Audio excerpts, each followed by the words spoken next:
कश्मीर में मात्र 5600 परिवार 1944 से लेके 1954 के बीच में भारत में आके, क्योंकि वो नजदीक पड़ता था, क्योंकि सियालकोट से ट्रेन चलती थी जम्मू तक के लिए, कोई दूसरा रास्ता नहीं था, वो आकर के जम्मू में सेटल हो गए।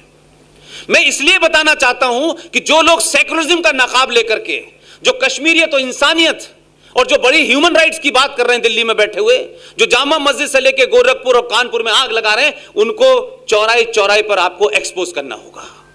सरकार अपना काम कर रही है, लेकिन जो काम समाज को करना है उसकी उम्मीद सरकार से नहीं करनी चाहिए। कुछ जिम्मेदारी इस देश को चलाने की हमारी भी है। सब काम सरकार करेगी और सब काम पुलिस करेगी और पुलिस का कंट्रोल नहीं होगा तो आर्मी आ जाएगी, तो माफ कीजिएगा, देश आर्मी और पुलिस से नहीं चलता है। पुलिस और आर्मी वही इफेक्टिव होती है जब समाज आदर्श और उस कानून को मानता है। जो समाज भीड़ तंत्र में तब्दील हो गया हो, वो डराता हो, वो सुप्रीम कोर्ट को डराता है, वो सरकार को डरा देता है, वो पुलिस को डरा देता है, वहां कानून कोई नहीं मानता। और हम हर चीज कानून से तय करना चाहते हैं। जो लोग कश्मीर आए और जम्मू में आके 5600 परिवार 1944 से 1954 के बीच में आके सेटल हो गए, उनकी बदकिस्मती यह थी कि वो पंजाब नहीं पहुंच पाए। उनकी बदकिस्मती थी कि वो दिल्ली में, मालवीय नगर में या लाजपत नगर में नहीं पहुंच पाए। उस गरीबी और मुफलिसी की हालत में वो 5600 परिवार जम्मू में रह रहे थे।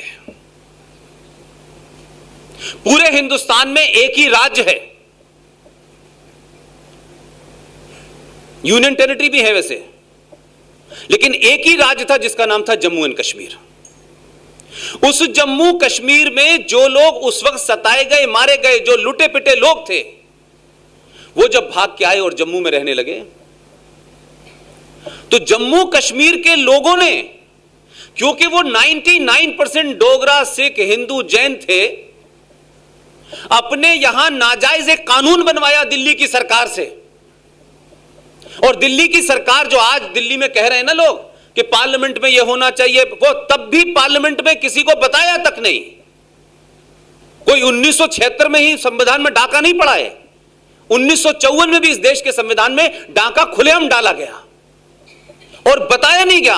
पूरे देश को साथ ब्लैंक आउट कर दिया कि पता ही नहीं चले किसी को, चर्चा नहीं की किसी लिए। इसीलिए मैं इसमें सारी पार्टियों को जिम्मेदार मानता हूं।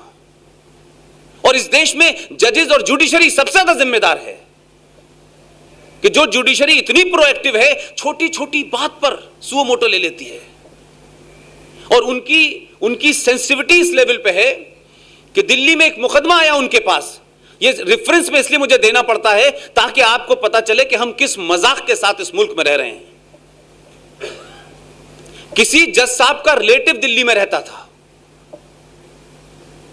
वो बेचारा 5th फ्लोर पर था, और दिल्ली में पिछले कई समय से इस बात का बड़ा प्रमोशन चल रहा है कि भाई चिड़ियों को बचाना है। वो गौरैया नाम की एक चिड़िया है, वो लुप्त हो गई है, उसको बचाने के लिए आर्टिफिशियल घोंसले लगाए जाएंगे। इसमें भी कुछ लोग बेचारे काम कर रहे हैं, अच्छा काम कर रहे हैं। अब किसी जज साहब के रिश्तेदार ने, जिन्हें चिड़ियों से ज्यादा प्यार हो गया था, उन्होंने अपने 5th फ्लोर पे घोंसला लगा लिया। और वो ऊपर वाले जज साहब नीचे रहते थे, घोंसला ऊपर लगा हुआ था। वहां चिड़ियां आने लगी और चिड़ियों की बीट जो है नीचे वाले फ्लोर की बालकनी पे गिर गई।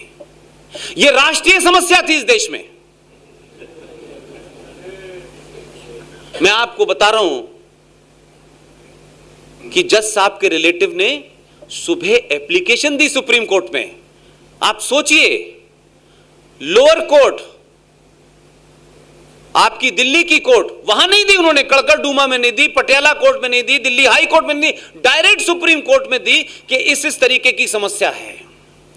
आप ईमानदारी देखिए कि जिन साहब के वो रिलेटिव थे, उन्हीं की बेंच बनी। सुबह 1 घंटे में फैसला आया कि आपके घोंसले से नीचे वाले की बालकनी गंदी होती है, लिहाजा कल से कोई भी अपनी बालकनी पे घोंसला नहीं लगाएगा। यह राष्ट्रीय समस्या थी जिसे कोर्ट ने 24 घंटे में हल कर दिया।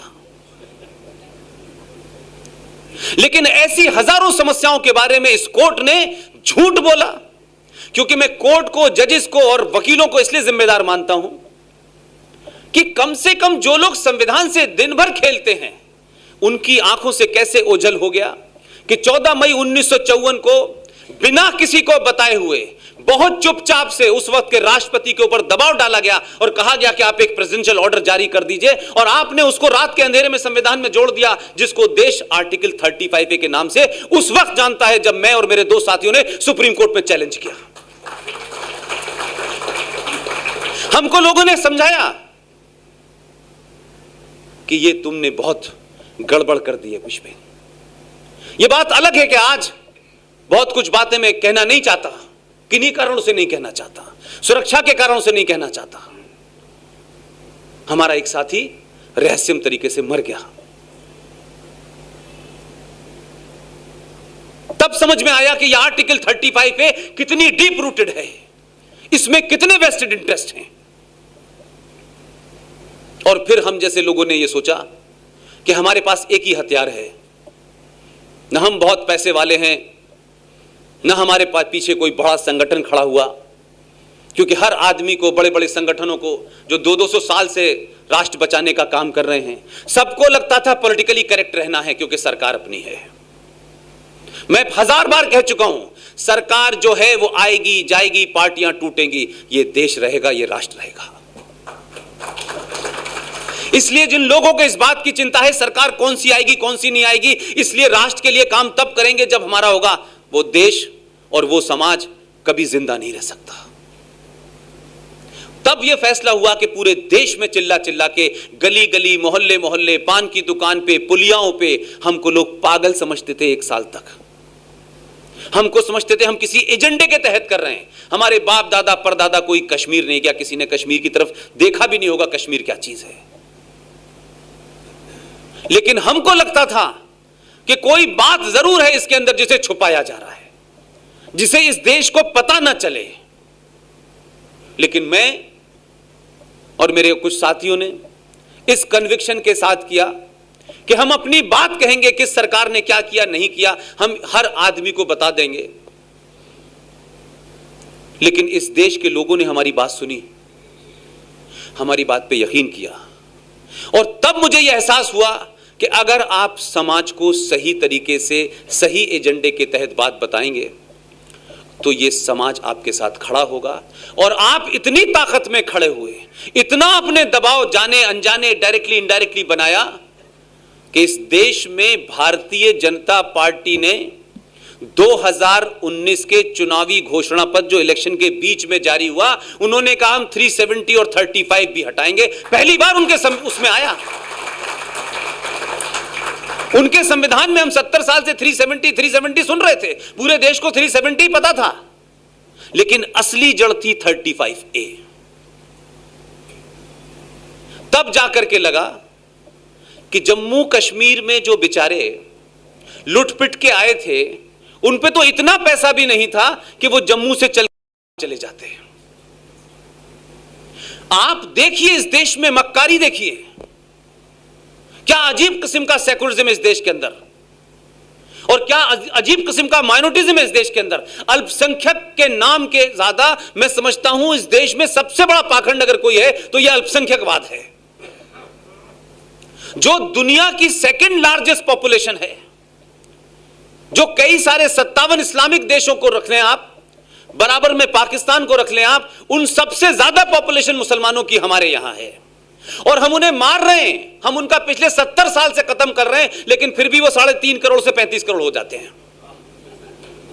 हम इतना उनके साथ अत्याचार कर रहे हैं, और इतने अत्याचार के बाद भी 4 president, chief justice, air vice marshal, और कौन सी चीज ऐसी है जिसमें कोई यह कह सकता है कि भारत के मुसलमान के साथ अत्याचार किया हो। तब 4 प्रेसिडेंट पैदा होते हैं, चीफ जस्टिस पैदा होता है, तब अजहरुद्दीन पैदा होता है। ये एक तरीके का इस मेजॉरिटी को ब्लैकमेल करने का, इस देश के संविधान को ब्लैकमेल करने का, इस देश की सरकारों को ब्लैकमेल करने का एक एजेंडा बना लिया गया है। माइनॉरिटी के खिलाफ ये है, ये नहीं है। जो आपकी नाजायज मांगों को माने वो तो माइनॉरिटी के साथ है, जो नाजायज मांगों को रोके वो कहे साहब देखिए ये तो जो है हिंदूवादी आदमी है।